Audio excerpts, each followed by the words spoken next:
Like my hunnids blue. Bad bitches, yeah, I keep them by the two.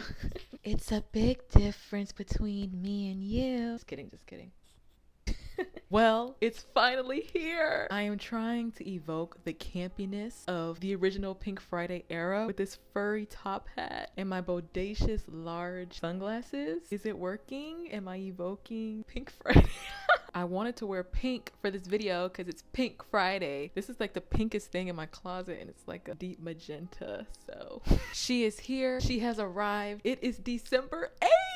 Nicki Minaj has released her 5th studio album today and the sequel to her first studio album, Pink Friday 2. Despite my last video on Nicki Minaj being received poorly by the barbs, by some barbs, I am still a fan of Nicki's music. I'm not a barb, but I am a Nicki Minaj fan, so I've been looking forward to this day for the past like 5 months, whenever she started teasing PF2. I will always be a lover of women in rap, so I enjoyed the engagement on that video, be it very rowdy engagement nonetheless. Before moving forward, remember, I am no one. I am only but a young woman interacting with commodified art as a socialized consumer. You too can have and state your very own opinion. I am not the end all be all. What I say in a grand scheme of things truly doesn't matter, but I still want to just get my thoughts out of my head and into the universe. I just want to let everyone know that rest assured, it is absolutely okay to constructively critique somebody that you are a fan of. You are allowed to be bored or underwhelmed by something your fave is doing or has done or has put out. And don't feel obligated to praise every single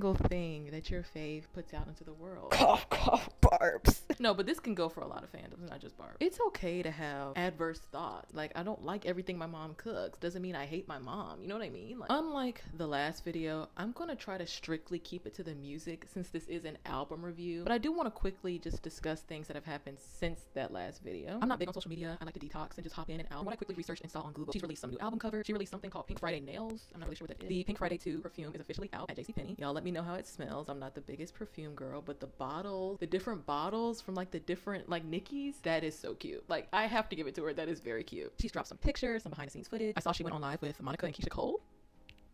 Girl, I'm thinking they finna be on the album. They were not, but it was cool. They went on live. They were playing some type of game. I don't know. I didn't watch the whole thing. She concluded her work with Vogue, her collaboration with Vogue, with the My Life and Look segment. And she also went on the Stephen Colbert show, Late Night with Stephen Colbert. That's everything I saw, barbs. I know I'm missing some stuff. This is about the music. Just trying to paint a picture, you know? Can I just say, I actually really like the graphics for Gag City. All the visualizers attached to the audios on YouTube, I am obsessed with them. The train, pink carpet being rolled out, and the teddy bears are all on the subway with do-rags. And I'm like, yes. Yeah, this is what I want to see. This is that weird, campy Nicki Minaj. I am still sad we never got a video for Last Time I Saw You, but maybe the VMA performance was supposed to fill in the gap for that. And maybe we still might get a video for it. We're definitely going to get, hopefully, some videos. We haven't gotten one since Red Ruby Da Sleeze. This is actually the first time ever in my life that I have stayed up till midnight for a release of an album. That's how much of a hater I am, according to everybody in my last video. I'm scared. I have listened to the album 5 times all the way through since midnight. I'm glad that Nicki has come back with an album after 5 years. Seems like she has complete control over what she wants to show the world, what she wants us to hear and see and know about her. An album was needed from a legend like her, and the point in space and time that we're in music, especially in hip-hop, with hip-hop not being the main genre that it has been in 2023. There's tons of YouTube videos on it. Go watch it. It's actually really interesting. We really did need her to come back with a full-fledged project in 2023 to really shake the table. Friday. Now back to the shaking the table. And the album is a continuation of her momentous debut. Oh, she's taking it. Oh, she's taking it. I am recording this on December 8th at 3:01 p.m. and I do not know what the current Barb or general population reception of this album is. I don't want anybody else's opinions tainting my own. I'm not here for numbers, charts, Grammys, but simply to listen to a woman rapping over a beat that is pleasing to my ears. So without further ado, this is Nicki Minaj Pink Friday 2 2023 album review. They coming for me, cause the top is lonely. I'm going to go down the track list song by song, all 22 songs. I will be including my first impression as well as my review of each song, because when I was laying down in this bed last night at 12 o'clock, I was typing a text to myself of everything that initially came to my mind as I'm listening to each song. So I'll be sharing those as well, make it more interesting to see if my thoughts have changed in the past 12, 14 hours. After the track list, I then will share some of my favorite lyrics from the album, and then finally I will be giving my final thoughts on the project, rating the project, and best and worst songs overall. First song, Are You Gone Already? First impression, OMG, is this Billie Eilish? Caught me off guard, but I like it. Strong choice to start the album with a more vulnerable song. I like what she did to the Billie song production wise. The trap beats, heavy bass to this very soft, demure pop song. Yes, this is what I want to see. Roll the clip, bring all of it. The vulnerability, the edge, the experimentation, and the nostalgia. I want all of that. Give us vulnerability, Nicki. Give us pain, give us grief, give us sorrow. This is what we want to see. This is what I want to see. Multi-dimensional. I think this song does an amazing job of setting the tone for the rest of the album with themes of love, growth, and ultimately self-reflection, which is something we all should be doing. Yes, this song samples When the Party Is Over by Billie Eilish. The production is sharp and gutting. I like how Nicki used some of the lyrics from Billie's song to elaborate her pain. I would 100% come back to this song. It was good to see like the inside look of Nicki Minaj's grief about her dad and him not being able to meet her son. It was really like vulnerable, and she didn't have to share that information, and she did it in such a beautiful way with this production on this song. Like, yes, great opener. Would listen to again. Next, Barbie Dangerous. Ooh, wait. Ooh, should I do it? Dang, should this be the thumbnail? Me versus the Barbs. Barbie Dangerous. Yes, I have a hot pink bat. No, this is not blood. First impression, all these bitches but my eyes on you. That's immediately what I heard in the chorus. I said quintessential Nicki. I like the counting of the 3-letter words towards the end. Exciting, thrilling. I love the callback to All Eyes on Me on the chorus. For some reason, when I heard that, it kind of just like sparked something in me. Like I was literally transported back to 2015, especially this being a continuation of her first album. Bring that nostalgia. I think I said that in the first video, like make me feel something, and I did. I really like this song. Specifically, I like where it sits on the track list as track number 2. This is one of my favorite songs off this album. We'll listen to again. FTCU, F the club up. First impressions, Ain't Tory Lane, Bitch I Am Not Iggy, Nicki, Sister. I like the song. You know, your typical Nicki talking shiz. It's a good song to play in the gym because of its strong bass. Okay, about this Tory Lanez line. With Nicki, some of the things she says can be interpreted in so many different ways. So at first I'm like, I hope this isn't a dig at Megan being shot by this guy. Stay in your lane, bitch. I am not Iggy. Because you know, Iggy like submitted a character witness on his behalf. So I'm not really sure what she meant by that. But we have to remember that this is rap, and Nicki has never been afraid to sub people. She's definitely not been shy about subbing Megan Thee Stallion in previous lyrics. But you know, Megan being shot is a very sensitive thing. Nicki can probably relate to sensitive information always being brought up in regards to her.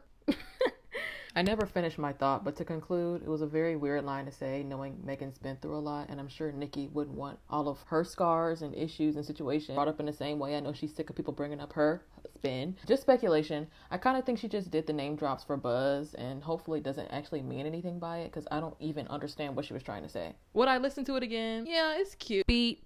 First impressions, I like the grittiness, flavor, beat, and the visualizer. Her hand is on a steering wheel. Her hand looks very gorgeous.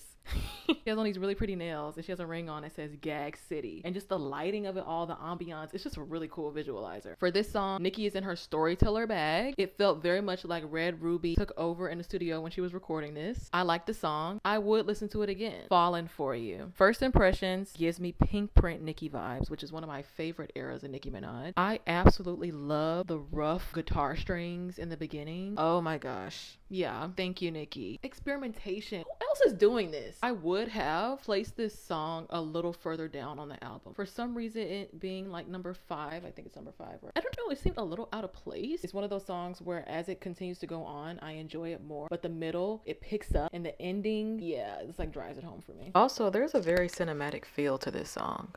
I would listen to this again. Let Me Calm Down featuring J. Cole. Our first feature on this album. First impressions. I like this beat a lot. Probably my fave production on whole album. And now that I've actually listened to the whole album several times, I can confirm like this is my favorite song production wise. I think it's really well done and it's something I've never heard before. My ears were immediately pleased. The harmonies are melt in your ears good. Possibly Nicki's best vocal in life, or maybe just on this album, question mark.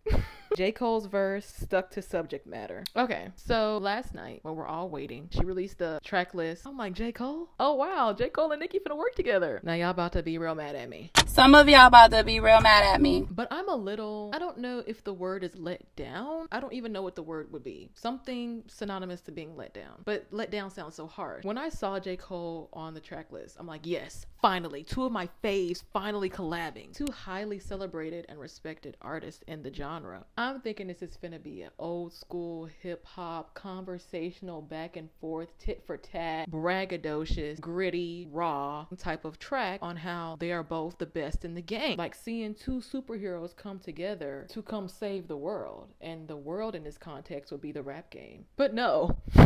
No, we didn't get that. We got a slow tempo relationship love track. Don't get me wrong. I still like it and I still think the subject matter is very important, especially coming from their mouths as two mature married individuals in their own respective relationships who have a lot of experience and wisdom through these relationships and relationships they've been in, period. And they both frequently talk about relationships in their music. J. Cole with songs like She's Mine Part 1 and 2. I love those songs. Songs like Power Trip. And Nicki with songs like All Things Go and Bed of Lies. It's just not what I expected from the very first J. Cole Nicki Minaj collab, but that's Nicki Minaj for you. Expect the unexpected. I would listen to this again. J. Cole's verse was, you know, J. Coling, being a little preachy as usual. All right, next we have R&B, which immediately when I saw this, I'm like, Rihanna, Nicki, Beyonce. That's never gonna, I will be shocked. It'll happen before I die, right? First impressions, I don't like the production. I didn't like the second half of Wayne's verse, but I did like the Fat Baby Kimora Lee lyric. Don't like the chorus or anything about Tate's voice. Very annoying. Something about this song feels very old and dated to me, and not in a good way. Nicki's verse is fine. Some zingers, of course, but nothing to write home about. I am not familiar with Tate Kobang. He just wasn't doing it for me in this song, no shade. Like, this is coming from somebody who's never heard of him. What I was presented in R&B doesn't make me want to check him out. I don't know, it's just giving that bad baby me. She looks like every other bitch. Like, she looks like every other bitch. He sounds like any other like R&B teetering on rap type of guy. I would not listen to R&B again. Pink Birthday. First impressions, the chorus sounded mushy and difficult to hear for me. This song definitely gives me old Nicki vibes. I'm talking like 2008. I don't know, I just get like 2008 specifically Nicki from this song. It kind of gives me Envy vibes. Envy, all they do is envy. It's okay. I really like the Jack and Jill line, but I would never listen to this song again unless it's to listen to that specific line. I don't know, the song was kind of all over the place. It was kind of silly, but not in a good way. Next. I'm about to ruffle some feathers. Needle featuring Drake. First impressions, I said, we've heard better from Nicki and Drake. Sounds like a Views reject. Miss Jackson. Miss Jackson. Y'all gonna hate me, but my feelings haven't really changed about this song. As much crap as I talked about for the All the Barbz song in the last video, I would have preferred that song with Drake over this song. It sounds so generic to me, and it may be something wrong with me. If y'all like this song, comment down below and tell me why you like it, because I cannot get into it. I really can't. So like generic. It almost feels like AI to me. It sounds and flows we've heard from both of them before, but now pushed together for the sake of a collab. Just to further elaborate, I have listened to Needle a couple of times since recording this and while editing this, and I like Nicki's wittiness in verse 2, but I'm still not completely feeling the song as a whole. It's very typical basic but catchy chorus from Drake, but it's all just still meh to me, which is crazy because I know that this is probably going to be the song that takes off because Drake's in it. I do like that they did a slow tempo island type of song as a collaboration. It's unexpected since we've heard island songs from both of them separately but never together, so kudos to them for that. Nicki's singing at the very end was cute. Thank you for that, Nicki.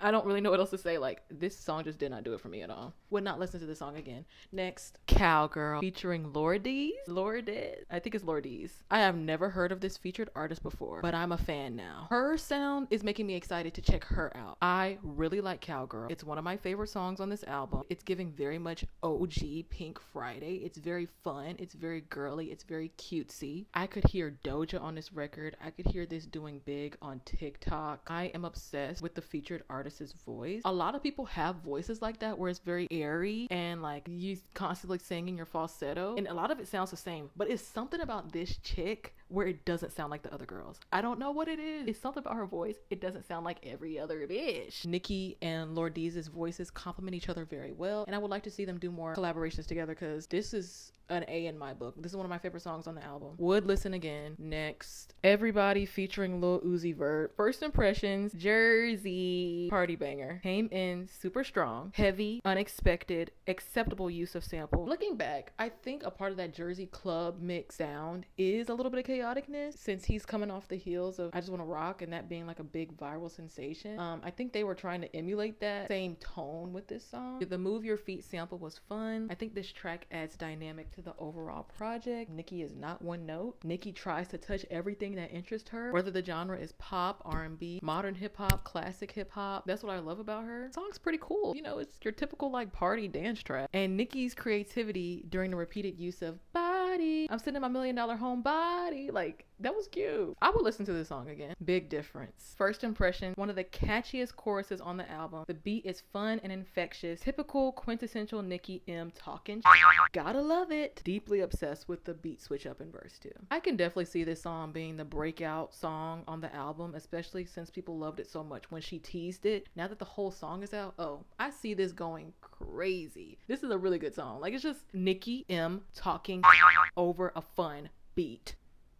You have to love it, you have to accept it, you have to revere it. Red Ruby Da Sleeze. I talked about Red Ruby Da Sleeze and all of the other singles on this album in my first Nicki Minaj video, so if you really want to know my inside thoughts on it, go back to that video. I do like this song better within the context of the album, but I don't want to say that and make it sound like I'm saying it was a bad single choice, because I do think it was a good single choice. This song did pretty good. You know, everybody was doing that in the crowd, but it does just sound better in the overall landscape of the album. I can't say the same for other singles. I will get to that later. Forward from Trini featuring Skillibeng and Skeng. Boring Black American. I'm not Caribbean, so I might have mispronounced their name. Sorry. Something for the Island Girl. I like how she shouted out a lot of other islands. It reminded me of how she was shouting out different American cities and Bees in the Trap. Referential. Love that about her. Do I appreciate the song? Yes. I love it for all of the island and Caribbean girls. Will I revisit this song? No. I do like the accordion at the very end though. That was a nice touch. Pink Friday Girls. So nostalgic, but so fresh at the same time. Very cute use of the sample. A bit on the nose, don't you think? But still love it. Nicki's verses were witty. They were fun. They were very Roman-like. I'm comparing the song to Super Freaky Girl. Now you're probably like, why are you comparing the two? Nicki put these songs right next to each other on this album. They both heavily sample songs from the 80s. Cyndi Lauper's Girls Just Wanna Have Fun and Rick James' Super Freak. I imagine she made this song after the success of Super Freaky Girl, but I wish she would have made it before, and that Pink Friday Girls got the same success as Super Freaky Girl, because this is a better song to me. Sorry. And I'm not just saying that because Super Freaky Girl went crazy, went global, went #1, Nicki Minaj's first solo #1, and it was played everywhere, doing everything, and so of course people get sick of like super popular songs. I'm not saying it because of that vein. I'm saying just because like literally to me it is a better song. The lyrics to me are better. Shout out to Lourdes again for the beautiful vocals at the end. She's got a new fan out of me. Next is Super Freaky Girl. I just talked about it. I talked about it more in the original Nicki Minaj video. I put doesn't fit into the album well. 2 old samples back to back. I would have changed up the track list order if that's the case. I understand why she put it on here though, it being her first #1 solo single and all. I'm not trying to crap on Super Freaky Girl. I think it's a good song, but like now that the whole album is out, it doesn't seem like it fits with the album. If Super Freaky Girl didn't come out in 2022, like it would kick rocks for me. It's better songs doing the same thing on this album, if that makes sense. Bahm Bahm. I like it. Classy Nicki Minaj track. Would listen again. That was my first impressions, and that's what I still stand by right now. I didn't say much about this song because there wasn't really much to say. I think she could have kept this off. This album's pretty long, so for the sake of brevity, I would have taken it off. I don't know, it just kind of felt like filler. I did some research, and I think she said that she was debating on whether to put this on the album or not, and maybe she should have not My Life. I said, I like song. Gag City, more like Sample City. Because at this point, we're nearing the end of the album and we're on like sample 6 or 7. But it's not a complaint. It's not like me saying she's doing too much or using samples too much. Hip hop was built off of using other people's music and interpolating it. So I don't really like that argument where people be like, oh, it's too many samples. Like people love saying that with Saweetie. Oh, she loved doing samples. All her songs blew up from samples. We like songs that we've heard before. We like when artists do something new with it. I don't see a problem with that. But this is like the 6th or 7th sample in the album. So that's why I put that. I like the song. I like how she interacted with the Heart of Glass lyrics. I would listen to this again. Love it. Nicki Hendrix. Fine. Very much fine. Honestly, cannot see myself revisiting this song. And it's not because I don't like Future. It's boring to me. I feel like this could have been scrapped. Please remember, this is a review, an album review by me, consisting of my opinions based off my own personal taste levels. So you might have liked this song. It was not memorable to me. Next. We've heard better from the two of them in previous collabs. It's another emotional relationship ballad. It's there. I'm not crazy about it. Nicki sounds absolutely stunning in the bridge though. That's all I got to say about the song. I would not listen to it again though. Blessing featuring Tasha, Cobbs, Leonard.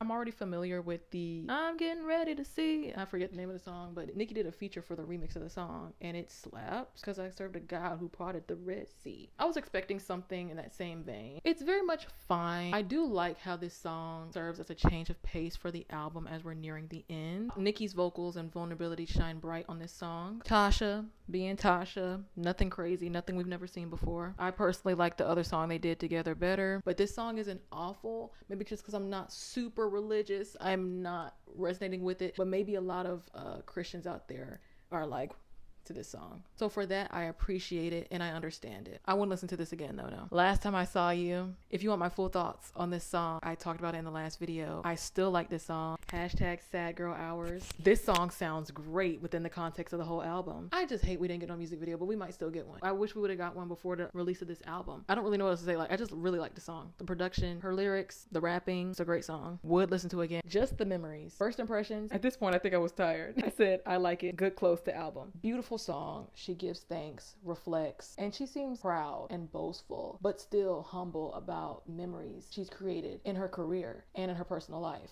All right, I'm going to be talking about some of my favorite lyrics from the album. First one comes from Fallin for You, verse 2. She says, they never been official, they never been the issue, plus they know that my body T, my middle initial. She look good, her body T, Onika Tanya Mirage. Yeah, that was cute. Next one is in Pink Birthday, where she says, post a pic, got him jacking like Jill now. Her wordplay. Jack and Jill went up a hill to fetch a pill of water. Jacking like y'all get it. Needle, verse 2. Shading like silhouettes, spinning like pirouettes. It gave nothing. Thank you for 0 net. In the second verse of Big Difference, she says, couldn't see me with a hologram. It's that multicolor Louis V monogram, an iconic purse. And the fact that she shouted it out, I don't know, that just made my heart warm because I knew what she was talking about. And then lastly, in Pink Friday Girls, verse 2, she says, you know we get into the bag, keeping it a bean. They said, what? Oh, yeah, I seen. We doing great, Alexander. Word to McQueen. Rest in peace to Alexander McQueen. Alexander the Great. You see what she did there? So those were some of my favorite lyrics from the album.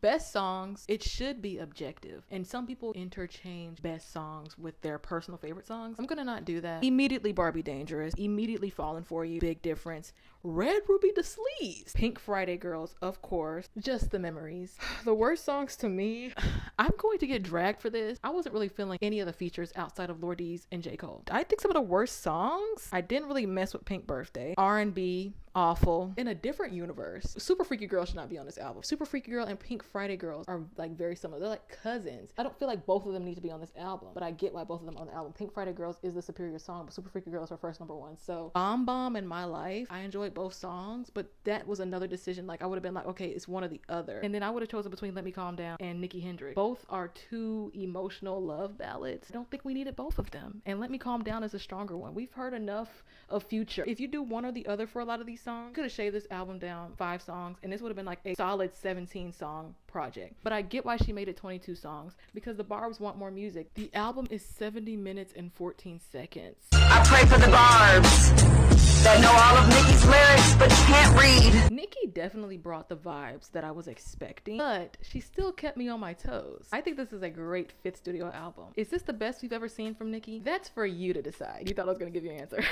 It's so many good things about Queen and the Pink Print and Roman Reloaded and the original Pink Friday. I don't want to compare. It's up to you. Do you think this is Nicki's best work? Sound off. Nicki showed us, her fans and her barbs and the general population, a new cultivated side to her artistry. And after 5 years, I can say it's definitely appreciated. I was scared that she was gonna just slap the name Pink Friday 2 as the title for this album for the sake of nostalgia. But I must admit, this actually to me does sound like a continuation of Pink Friday. It does sound like a sequel to Pink Friday. I listened to Pink Friday all this week leading up to today. Yeah, I see a lot of parallels, and you can really hear that 13 years have passed and she's like in a whole new domain of life in regards to growth, still keeping the quirky, quintessential Nicki Minaj roots of the original project. So yes, I do think this album is more conceptual and thematic compared to Queen. You really are listening to Nicki Minaj raw and unfiltered, with all the growth, pain, and glory of the past years encapsulated in all of these lyrics. Her excessive use of samples doesn't feel lazy or cheap, but intentional and creative, and you can tell that she has an appreciation for this music. Now for some critiques. I was expecting a little bit more production wise. A lot of the songs felt like the beat wasn't much different than what we've heard before, either on this album or like in other songs that we've heard from different rappers and stuff. This could have been a featureless album. I understand why it's not. Nicki loves her collaborators, she loves her peers, especially in regards to like Drake and Wayne, but I think Nicki could have carried this on her own. I was not blown away by any other featured artists except for Lordeez and J. Cole. Everybody else, boring, lazy, sloppy. Boring, yawning, sloppy, lazy. It didn't reel me in, and I feel like that's what a big part of features are, like where these two artists coming together and we're just like so excited to hear this new sound and these new lyrics and how they play off of one another, and I just did not get that from anybody else on this project besides Lordeez and J. Cole. We as Nicki fans and really the general population know that she's going to collab with Drake and Wayne, like it's expected. So if we know something's coming, at least come with fire, with oomph, something new, something exciting, something worth talking about. And it wasn't for me. Those two songs were not for me. I already talked about this, but the album is pretty long. I think 17 songs would have been perfect, but I also have to remember that it's been 5 years. People want a full-length Nicki album. 22 songs isn't too bad. To me, it's noticeably long. Do I think this album is going to put hip-hop back in the top spot of being the main genre? I don't know, we'll see. It's literally, it hasn't even been a full 24 hours as I'm recording this video, but I want to get this out as soon as possible because I want to talk with the barbs as long as they don't attack me, as long as they're not too rowdy. Let's talk, let's engage, because it's a holiday. After all of my thoughts from this video and my last video, I am proud to say my ears are generally pleased hearing and listening to Pink Friday 2. I feel comfortable giving this album an 8.5 out of 10. Great job, Nicki. Nice to have you back. And I can't wait to see what this era brings. I might go to the tour. If the barbs don't sell it out, I might go. I'm gonna go listen to Barbie Dangerous with my pink bat. Nicki's 5th studio album, Pink Friday 2, an album review by me.